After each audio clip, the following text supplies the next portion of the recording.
അങ്ങനെ വലിയ കുന്നമ്പേക്കുളം ശ്രീ ഭദ്രകാളി ക്ഷേത്രത്തിലെ ഉത്സവം ഇവിടെ തുടങ്ങിയിട്ടുണ്ട്. ഉത്സവം പ്രമാണിച്ച് എൻ്റെ വീടിൻ്റെ അടുത്ത് കൂടെ ആയിരുന്നു പോയിരുന്നത്.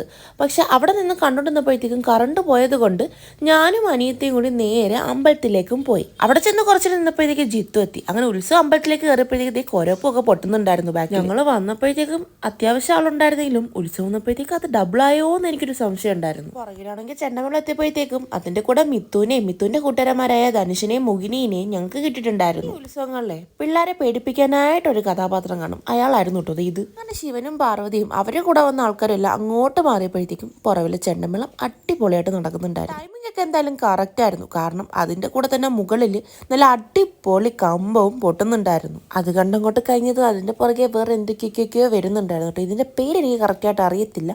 പിന്നെ ബാൻഡ് വന്നു, അതിന്റെ പുറകെ തെയ്യം പോലത്തെ ലൈറ്റ് സെറ്റപ്പ് തെയ്യങ്ങൾ വന്നു. ചെണ്ടമേളം ആണെങ്കിലും ബാൻഡ് ആണെങ്കിലും അവർ അമ്പലത്തിൽ കയറി കഴിഞ്ഞാൽ ഒരു സ്പെഷ്യൽ കൊട്ട് കൊട്ടുമല്ലോ, ആ കൊട്ട് കാണാനായിട്ട് വെയിറ്റിംഗ് ആയിരുന്നു. അങ്ങനെ അത് കണ്ടതിന് ശേഷം ബാക്കിയുള്ള സാധനങ്ങൾ കാണാനായിട്ട് ഞങ്ങൾ അവിടെ നിന്ന് ലൊക്കേഷൻ ഒന്ന് മാറി നിന്നിട്ടുണ്ടായിരുന്നു. രണ്ടാമത്തെ ചെണ്ടമേളം വന്നു. അതിന്റെ പുറകെ ഒരൊറ്റ ആനയുള്ളായിരുന്നു കേട്ടോ. ആന വന്ന് ലാൻഡായി അതിന്റെ പുറകെ ഇതേ ഫ്ലോട്ടുകളും എത്തിയിട്ടുണ്ടായിരുന്നു. വിഷ്ണുവിന്റെ ഒരു ഫ്ലോട്ട്, ശിവന്റെ ഒരു ഫ്ലോട്ട്. ഇവർ രണ്ടുപേരും മുകളിൽ എന്തോ കാര്യമായി ചർച്ച ചെയ്യുന്നുണ്ടായിരുന്നു. ഇനിയും കുറെ ഫ്ലോട്ടുകൾ ഉണ്ടായിരുന്നെങ്കിലും അതിന്റെ വീഡിയോ ഒന്നും എടുക്കാൻ പറ്റിയില്ല. കാരണം ഈ സമയത്തായിരുന്നു ചെണ്ടമേളം തുടങ്ങിയത്.